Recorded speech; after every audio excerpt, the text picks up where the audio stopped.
চাচার ছেলে কোন দেশে থাকে? আমার ছেলে লেবানন থাকে। লেবানন। জি জি। লেবাননে তো এখন হচ্ছে যুদ্ধ বাঁধছে বলতে বলা যায়, ইসরায়েল হামলা টামলা করতেছে। হ্যাঁ হ্যাঁ।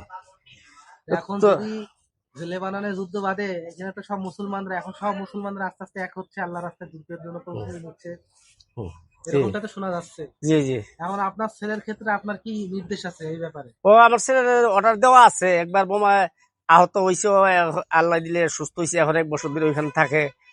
যদি জিহাদে ওইখানে যদি তাদের সাথে সহযোগিতায় এ, যুদ্ধ করে যদি মারাও যায়, আমার কোনো আপত্তি নেই। আল্লাহ রাস্তায় আমি দিছি ইনশাল্লাহ। হ্যাঁ, তাই আপনার এই মহৎ মন মানসিকতা এরকম তো মানে প্রত্যেকটা বাবা মা আমার ছেলে একটা একটা ছেলে আমি দিয়ে দিছি, যে যুদ্ধ করে যদি আল্লাহ রাস্তায় সবার লগে থেকে যদি মরস, আপত্তি নাই। এটা আমার ভাগ্য, সৌভাগ্য, প্রত্যেক আল্লাহর হুকুম যদি হয়। প্রত্যেকটা বাবা মার হচ্ছে আপনার কাছ থেকে শিক্ষা নেওয়া উচিত যে ছেলেকে আল্লাহ রাস্তায় দিতে হবে। মানে জি একটা জি ছেলেকে একটাই ছেলে, তা জি আর তো জি, কোনো একটাই ছেলে। ছেলে সন্তান নাই। না না নাই, এক ছেলে আল্লাহ এই এক ছেলেকে আল্লাহ রাস্তায় দিয়ে দিয়েছে। দিয়ে দিছি আমি। আমার মতে এরকম বাবা মা যেই সন্তান পেয়েছে, সে সে একটা ডায়মন্ড কি পৃথিবীর সব থেকে শ্রেষ্ঠ জিনিস পেয়েছে। জি জি, আল্লাহ দিছে। আমি দিছি, দোয়া করে দিছি ইনশাল্লাহ।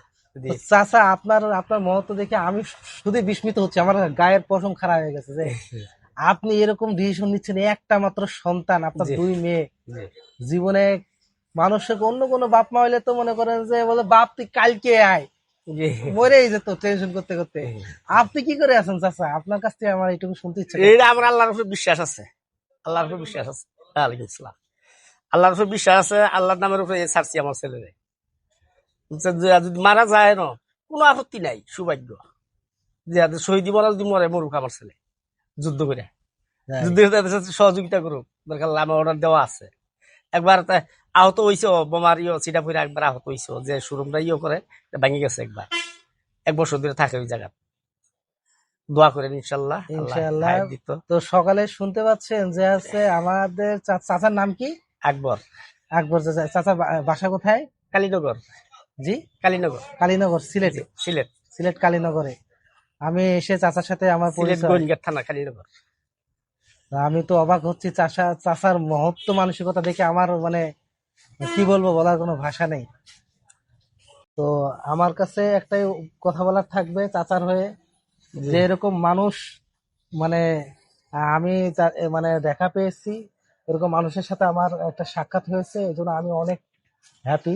কারণ আল্লাহ রাস্তায় পাঠানোর মতো মানসিকতা, মানে জিহাদের কথা শুনলে বাপ মার অবস্থা তো মনে করেন যে একেবারে যাতা অবস্থা হয়ে যায়। তারা তো আল্লাহর কথা ভুলেই যায়, সন্তানের জন্য সবকিছু আগে। আর এই মানুষটা, বয়স কত হবে চাচা আপনার? আর 52। 52 বছর বয়স। কলিজা যা বয়স, তার থেকে 10 গুণ বেশি কলিজা চাচা। আমি অবাক হচ্ছি, এই চাচা একমাত্র সন্তানকে চাচা লেবাননে আল্লাহ আল্লাহর নামের উপরে দিছি। আল্লাহর আল্লাহ নামের উপরে দিয়ে দিছে। আল্লাহর নামের উপরে দিয়ে দিছি লেবাননে যদি কোনো ইনশাল্লাহ। আল্লাহ যুদ্ধ বাঁধে, সবকিছুর মালিক। জিহাদ হয় আল্লাহ রাস্তার জন্য, দিনের জন্য, ইসলামের জন্য, তাহলে তিনার ছেলেকে আল্লাহ রাস্তায় শহীদ মানে আল্লাহ রাস্তায় জিহাদ করার জন্য পারমিশন বাবা মার পক্ষে। এরকম বাবা মাকে, ইনার কাছ থেকে আপনারা সকলেই শিক্ষা অর্জন করতে হবে।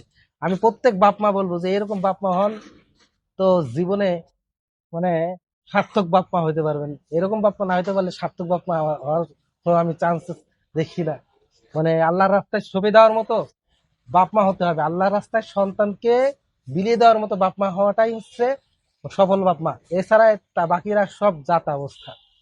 এটা হচ্ছে আমার এক শেষ কথা থাকলো। তো আমি একটা মানে এখানে আসলাম চাচার কাছে কাপড় সিলাইতে, তো এরকম একটা মানুষের সাথে সাক্ষাৎ পেয়ে যাবো, এটা আমার ধারণার বাইরে। আচ্ছা চাচা, ধন্যবাদ। আসসালামু আলাইকুম।